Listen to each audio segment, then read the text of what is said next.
Geger, Fadel Bajide mantan kekasih Laura Mezani akhirnya kemarin ditetapkan sebagai tersangka dan langsung ditahan oleh penyidik Polres Metro Jakarta Selatan. Penetapan tersangka dilakukan penyidik setelah Laura dimintai keterangan tambahan. Lalu dilakukan pemeriksaan kedua terhadap Fadel yang hadir didampingi keluarga dan kuasa hukumnya Rasman Arif Nasution.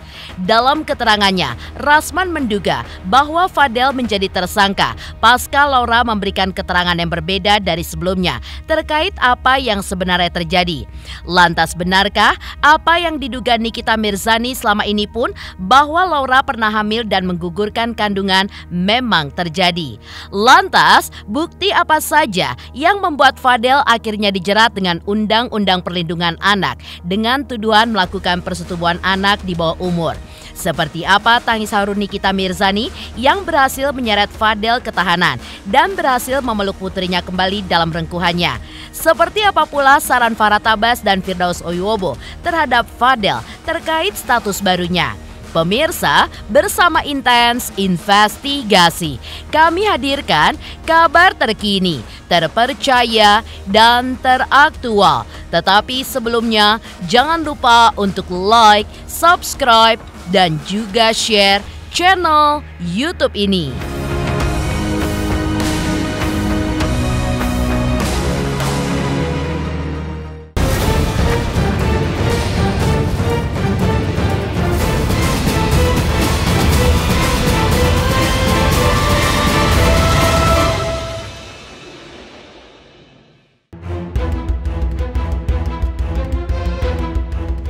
Sungguh memilukan nasib Fadel Bajide dalam kasus yang dilaporkan Nikita Mirzani di Polres Metro Jakarta Selatan.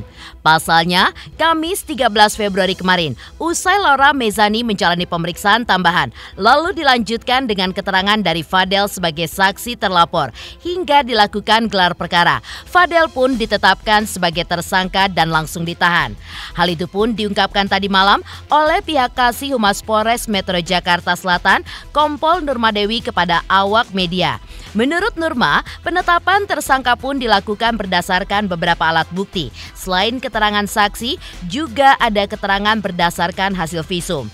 Fadel pun dijerat dengan Undang-Undang Perlindungan Anak Pasal 76B, Yunto Pasal 81 Ayat 1, yaitu tentang persetubuhan anak di bawah umur, dengan ancaman hukuman paling singkat 5 tahun dan maksimal 15 tahun. Hari ini atau malam ini penetapan VA sebagai tersangka pasti melewati tahap-tahap ya. Jadi tadi sekiranya jam 15.00 sudah diperiksa sebagai saksi.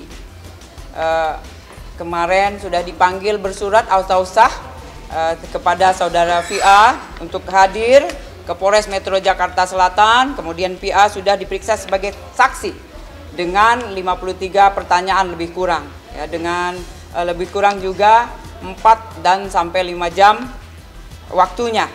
Kemudian itu pun dengan selingan dengan istirahat tentunya.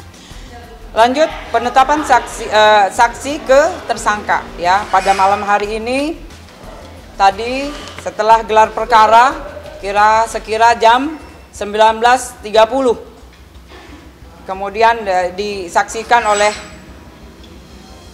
Wasidik, kemudian Krim Polda Metro Jaya, lanjut juga dengan instansi kita juga yang dari unit-unit, terutama dari Siwas, Sikum, kemudian Propos, ya itu jelas karena memang harus ada.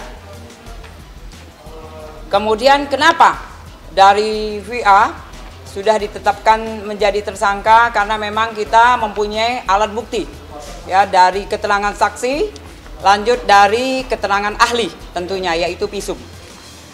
Kemudian yang kita terapkan di sini adalah di pasal Undang-Undang Perlindungan Anak pasal 76D junto pasal 81 ayat 1 yaitu tentang persetubuhan anak ya di bawah umur tentunya.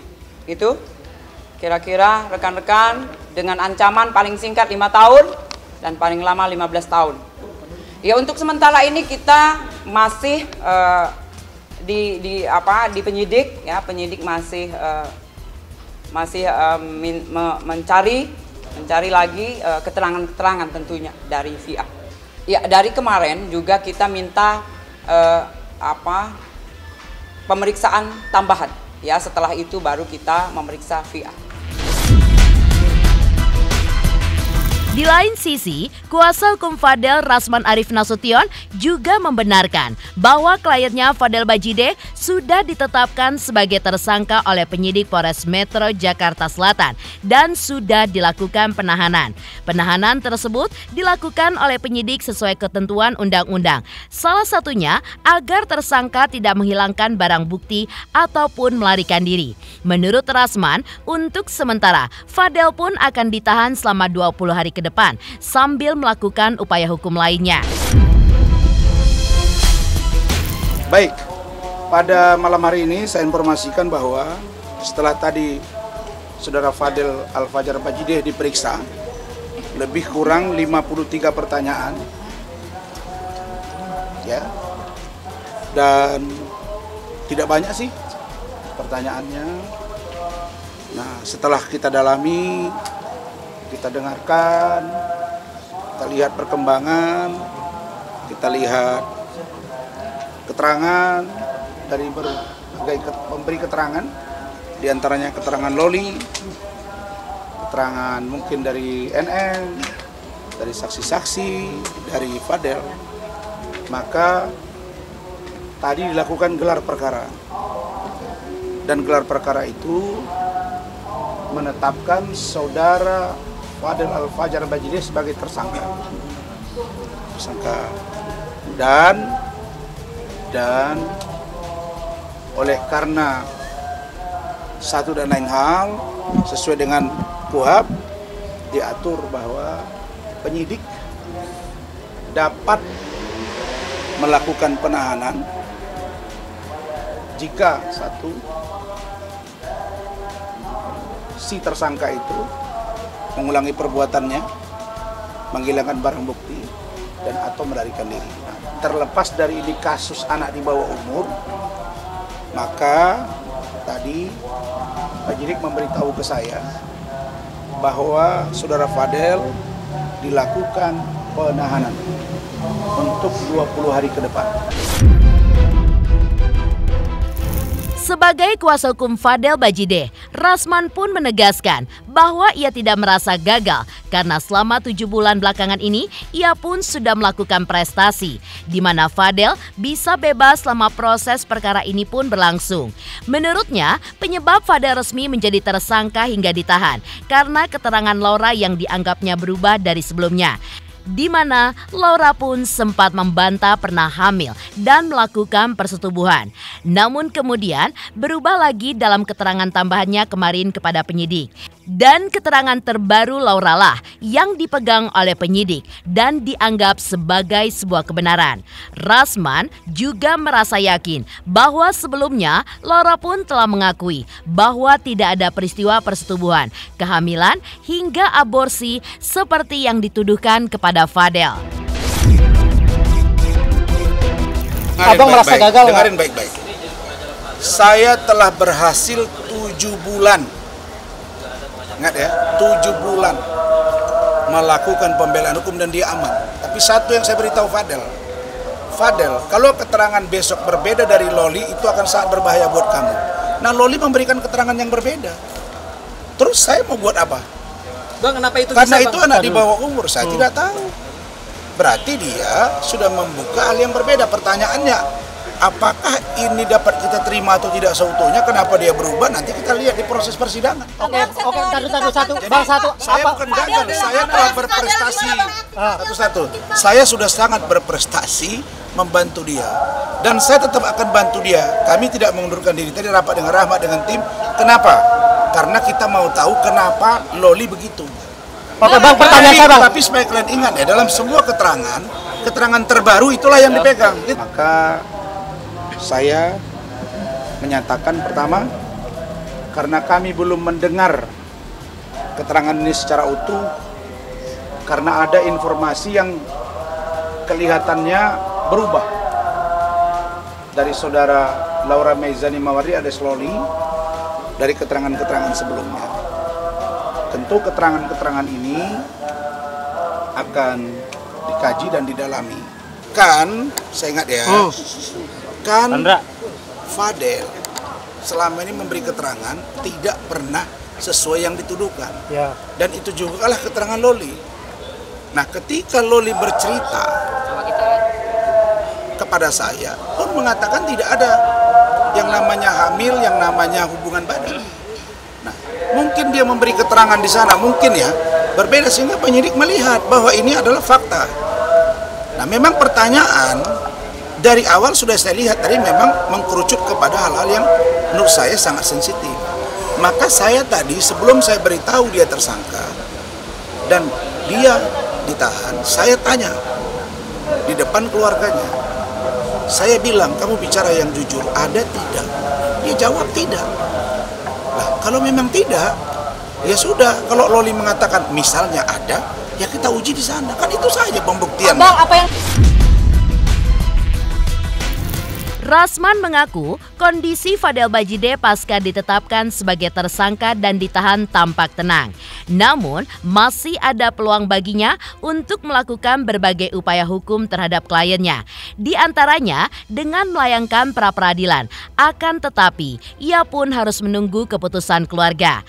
Rasman pun menyatakan jika ia tetap memberikan bantuan hukum terhadap Fadel dan keluarganya untuk perkaranya ke depan. Namun, ketika Rasman ditanya apakah mungkin ia bisa tetap mendampingi Fadel, di mana Pengadilan Tinggi Ambon pun sudah membekukan izinnya untuk beracara. Inilah jawaban Rasman sekaligus pesannya terhadap Fadel. Fadel tadi mengatakan dengan sangat tenang, dia bilang, oke om, kalau memang saya tersangka dan saya ditahan, kasih saya waktu merokok sebentar. Udah, dia lagi merokok. Nah, karena itulah maka kami akan tetap melakukan upaya hukum. Misalnya upaya hukum lain, apakah dalam bentuk pra-peradilan, apakah nanti menunggu di proses persidangan, itu saya serahkan sepenuhnya kepada keluarga. Jadi saya tetap akan memberi bantuan hukum kepada Fadel dan keluarga. Oke. Karena kita nggak tahu nih apakah perbuatan ini diketahui oleh keluarganya Pak Umar, saya nggak tahu. Iya kan? Jadi sikap saya itu, ya. Kami akan tetap bantu. Oke? Terima kasih. Meskipun MA sudah mengeluarkan tentang kabar abang akan tetap maju sebagai kuasa hukum, Bang. Iya, Bang. Kan MA sudah memutuskan, Bang. Bang, MA sudah memutuskan. Abang udah dicabut, Bang. Sumpah advokatnya sudah dibekukan, Bang. Hari ini tidak boleh diskusi lagi. Kan sudah saya bilang. Coba baca di pembekuan itu. Ada perintah di situ saya tidak boleh bersidang. Iya, ada. Ada.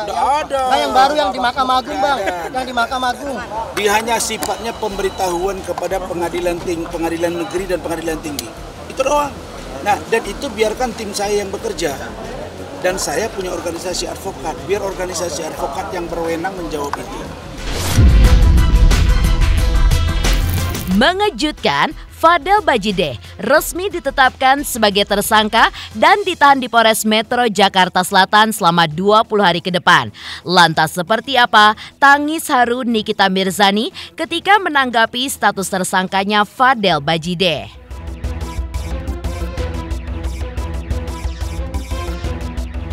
Selamat untuk intens investigasi karena sudah mencapai 3 juta subscribers di YouTube.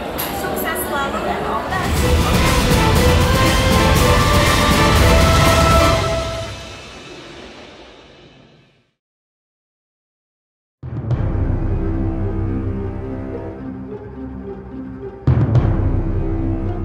Ya, Kemarin, usai penyidik Polres Metro Jakarta Selatan menetapkan Fadel Bajide sebagai tersangka dan langsung ditahan, Nikita Mirzani mengungkapkan kelegaannya sembari menangis terharu.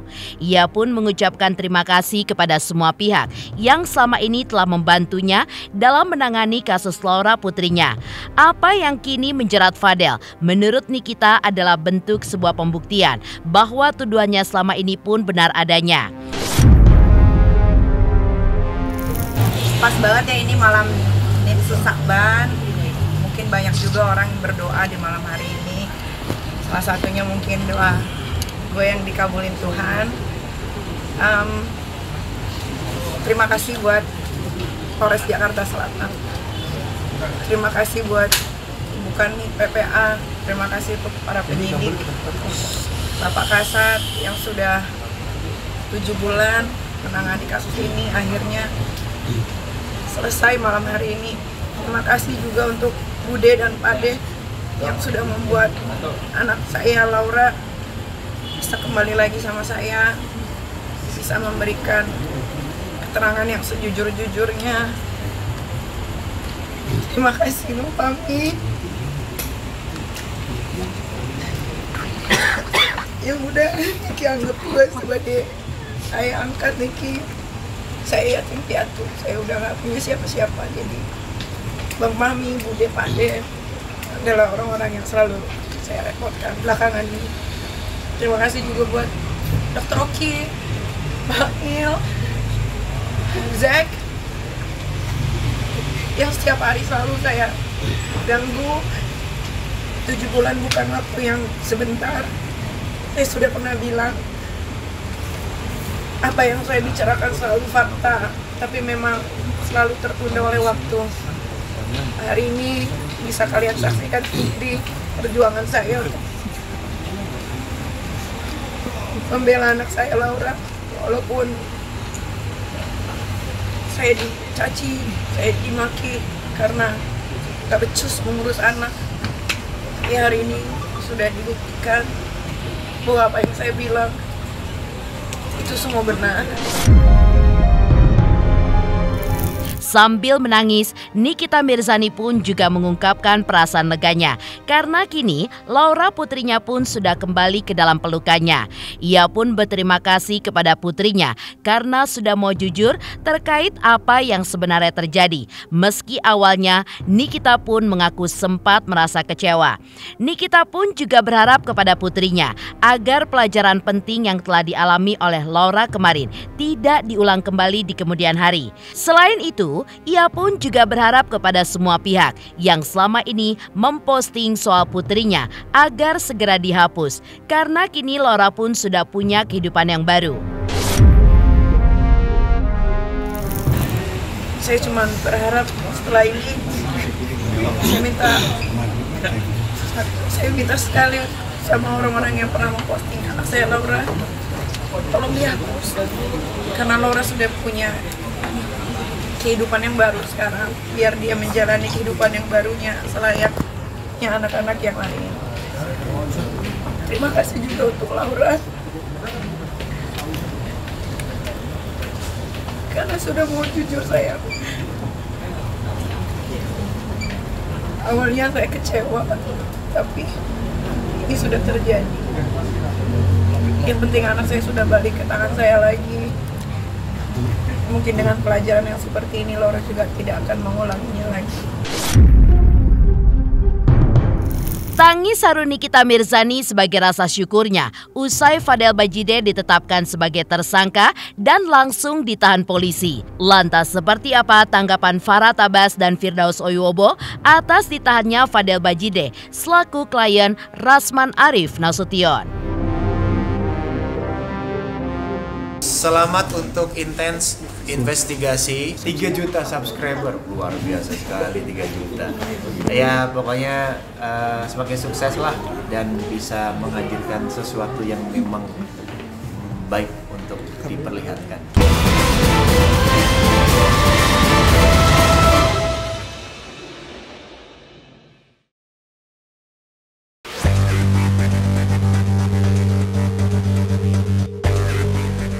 Fadel Bajide kini sudah ditetapkan menjadi tersangka dan langsung ditahan.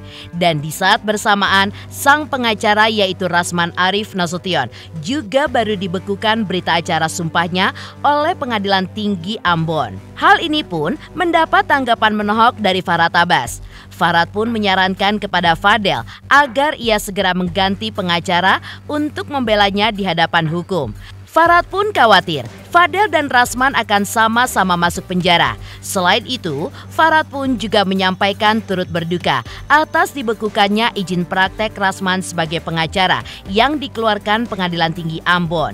Tak hanya Farhad, Firdaus Oyobo, kuasa hukum Rasman yang kemarin berita acara sumpahnya juga dibekukan, ikut menanggapi ditetapkannya Fadel sebagai tersangka. Menurutnya, keputusan tersebut adalah hak penyidik Polres Metro Jakarta Selatan yang tentu saja sudah melalui penyelidikan terkait kasus yang dilaporkan oleh Nikita Mirzani ibunda Laura. Berita terbaru nih, Fadel udah ditetapkan sebagai tersangka. Gimana sih Bang melihat? Ya, Fadel kalau ditetapkan sebagai tersangka ya memang harus tersangka. Dari awal kan kita bilang gitu. Mungkin ada BAP tambahan, pengakuan lanjutan. Yang jelas segera aja tangkap kan, gitu nggak? Ya kalau Fadel kalau bisa pengacara, cari pengacara yang nggak dipecat. Ya cari pengacara yang kenapa? Bayi ini pengacara gratisan ya. Udahlah, saran saya ganti pengacara, silakan. Masa nanti lucu pengacaranya dengan kliennya sama-sama masuk penjara, kan lucu, betul nggak? Betul kan? Lebih parah ya kejahatan yang dilakukan oleh itu ya, betul nggak? Kalau saya tidak mendalami perkara tersebut karena saya bukan kuasa hukumnya dan saya juga tidak tertarik juga untuk melihat kasus itu. Cuman kalau persidangan pemeriksaannya sudah menyatakan bahwa Fadel harus ditahan ya polisi juga kan nggak bodoh. Pasti mereka mempunyai kajian-kajian tersendiri gitu kan. Mungkin saja sekarang Nikita Mirzani sudah harmonis dengan Loli ya kan, lalu dibuat pernyataan untuk memenuhi unsur pidananya. Loli menyatakan bahwa dia juga merasa mungkin dihipnotis atau apa, bisa saja terjadi karena ini hukum di Indonesia kan gila gitu. Ya, tergantung pinter-pinternya tim Run Law Firm bagaimana bisa membela kliennya kan gitu dalam kondisi terjepit seperti ini kan. Ya harapan saya sih mudah-mudahan Nikita Mirzani terbuka hatinya mau berdamai dengan Bang Rasman, karena Bang Rasman ini kan lagi ditimpang musibah banyak gitu kan, berdamai sajalah ya kan? Tapi kalau untuk proses hukumnya Fadel Bajide ya itu kembali lagi kepada keinginan Nikita Mirzani, sejauh mana mereka merasa dirugikan kan gitu. Kita juga tidak boleh menyalahkan Nikita Mirzani ya, karena biar gimana dia seorang ibu yang menghidupi anaknya sendiri ya, bagaimana dia ada hak darah daging dia di situ gitu. Jadi nggak bisa juga kita salahkan Nikita Mirzani. Pemirsa Intens Investigasi, jangan lupa saksikan terus Intens Investigasi. Dan pastikan jangan lupa untuk like, subscribe, share, dan juga komen channel Intens Investigasi.